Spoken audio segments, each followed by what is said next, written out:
അപ്പോൾ ക്രിസ്മസിന് ന്യൂ ഇയറൊക്കെ എല്ലാവർക്കും എങ്ങനെ ഉണ്ടായിരുന്നു? ഉച്ചയ്ക്കത്തെ പരിപാടിയായി ഉച്ചയോടെ കഴിഞ്ഞ് പയ്യെ എങ്ങനെ വെളിയിലോട്ട് ഇറങ്ങാമെന്ന് വിചാരിക്കുകയാണ്. ഇത്രയൊന്നും പറഞ്ഞിട്ടാണല്ലേ വീട്ടിൽ തന്നെ ഇരിക്കുക. അങ്ങനെ ഈ happy new year happy Christmas ഒക്കെ എല്ലാവരും അങ്ങോട്ടും ഇങ്ങോട്ടും വിഷയമാണ്. അങ്ങനെ മനു ഇറങ്ങിയതിന് ശേഷം ഞങ്ങൾ പയ്യെ അങ്ങനെ ഇപ്പം യാശുവിനെ എവിടെ വേണമെങ്കിലും കൊണ്ടുപോകാം കേട്ടോ. മുമ്പാണെങ്കിൽ ഇവന് ഒരിടത്ത് കൊണ്ടുപോകാനൊക്കത്തില്ലായിരുന്നു. ഇപ്പം പിന്നെ എങ്ങനെ വേണമെങ്കിലും എവിടെ വേണമെങ്കിലും വന്നോളും. അങ്ങനെ അവരെ വിളിച്ച് ഞങ്ങൾ ബസ്സിൽ പോവുകയാണ്. ഞങ്ങൾ വാടിയിൽ പോവുകയാണ്. ഇത് കൊല്ലത്താണ്. അപ്പോൾ ഇത് വാടിപ്പള്ളിയാണ്. ഞങ്ങൾ കൊല്ലംകാരാണ്. അമ്മയുടെ വീട്ടിലാണ് പോകുന്നത്. കുറച്ച് താമസിച്ചാണ് ഇറങ്ങിയത്. വൈകുന്നേരമൊക്കെ എന്നാലല്ലേ ഈ ക്രിസ്മസിൻ്റെ ന്യൂ ഇയറിൻ്റെ ഒക്കെ ഒരു വൈബ് നന്നായിട്ട് അറിയാൻ പറ്റത്തുള്ളൂ. അങ്ങനെ വീട്ടിലെത്തി. പക്ഷേ അമ്മാമ്മ വീഡിയോ എടുക്കാനായിട്ട് വലിയ താല്പര്യം കാണിച്ചില്ല. അമ്മയ്ക്ക് അത്ര ഇൻട്രസ്റ്റ് ഇല്ലാത്തതുകൊണ്ട് ഞാനതൊന്നും എടുത്തില്ല. കാരണം അമ്മാമ്മ ഇട്ടിരിക്കുന്ന നൈറ്റാണ്. അല്ലെങ്കിൽ പോയി സാരി എടുത്തുകൊണ്ട് വരണമെന്ന് വെച്ചു. ഞാനായിട്ട് എന്തിനാണ് വെറുതെ ബുദ്ധിമുട്ടിക്കുന്നത്.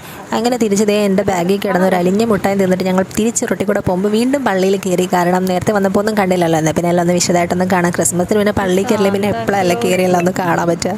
അങ്ങനെ പയ്യെ ഞങ്ങൾ മൂന്നും കൂടെ റോട്ടിലെ കാഴ്ചകളെല്ലാം കണ്ടിങ്ങനെ ക്രിസ്മസിൻ്റെ ഓരോ ഇതും കണ്ട് പയ്യെ വീട്ടിലെത്തിയപ്പോഴത്തേന് മണി 9 പക്ഷേ എന്നാലും ഇങ്ങനെ രാത്രിയിൽ ഇങ്ങനെ പ്രത്യേകിച്ച് ഇതുപോലുള്ള വിശേഷ ദിവസങ്ങളിലെ കാഴ്ചകൾ നടക്കുന്നൊരു പ്രത്യേക വൈബല്ലേ.